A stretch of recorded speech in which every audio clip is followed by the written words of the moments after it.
the Steelers might have one of the most interesting situations in the league when it comes to how they're about to deploy their outside linebackers. I mean, you could argue Alex Highsmith was the best of the three last year, just consistency throughout the year, especially if you look at what he was able to do at the end of the season. TJ Watt is still TJ freaking Watt. So, I mean, that plays a factor, at least a little bit. And we saw what happened with Nick Herbig in the offseason getting paid.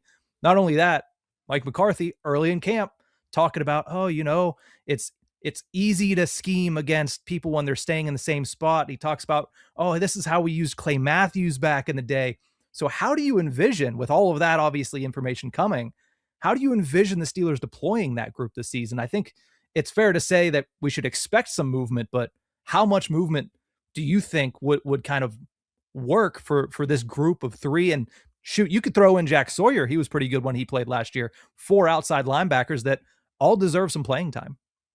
I think what this really comes down to is when they go into their 3 edge package, the one of them rushing over the A gap is really where you're going to see the most notable difference to me, because I hear McCarthy, I understand what he's saying. At the same time, you look at like how meaningful you're talking about from a guy flipping from the left to the right side, unless the other player is all like, obviously Highsmith is an impactful player in his own right, but like, it's not that hard for them to just say, okay, now the running back is chipping on this side. Now this is like, it's really not that hard to do. So the whole conversation surrounding TJ Watt flipping from the left to the right side has always gone a little bit over the top for me. Now, if you're talking about rushing from, again, over the center from the A gap, then it's a different conversation, because that is really throwing a change up at the offensive line in the offense. So I think that's where you might see some difference, is when they go into the 3 edge rusher package. And I think we're going to see Nick Herbig play some off ball this year because of that. I mean, you hand him $100 million, you got to get him on the field more. I think he's going to play over 70% of the snaps this year, whether it's playing off the edge to give obviously Highsmith or Watt a breather, or he's playing off ball.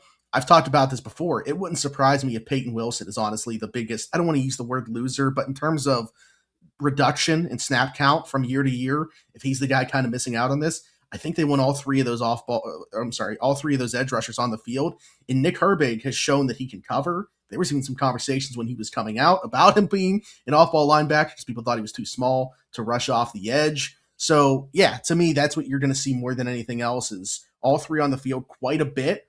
And I'd lean towards it being Herbig more often than not when rushing over the A gap, but they're all capable. I mean, we've seen TJ and Highsmith do spot drop stuff too. So that's kind of what I would be looking for.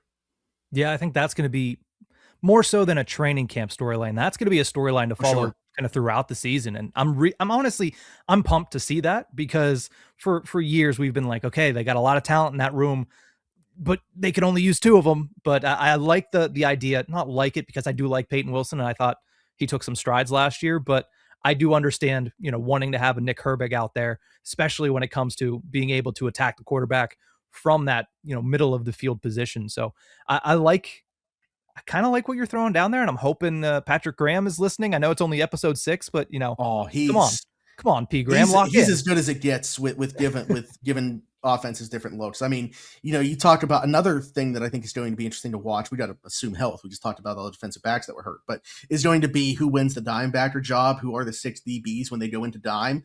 That's been a conversation that I've been having with people, but I don't think we're going to have one. I think they're going to have different dime package looks. I think you're going to have a heavy one with like 3 safeties on the field. I think we could see Peyton Wilson, who you brought up quite a bit already, used kind of in that Divine Diablo role like Patrick Graham had when he was in Vegas.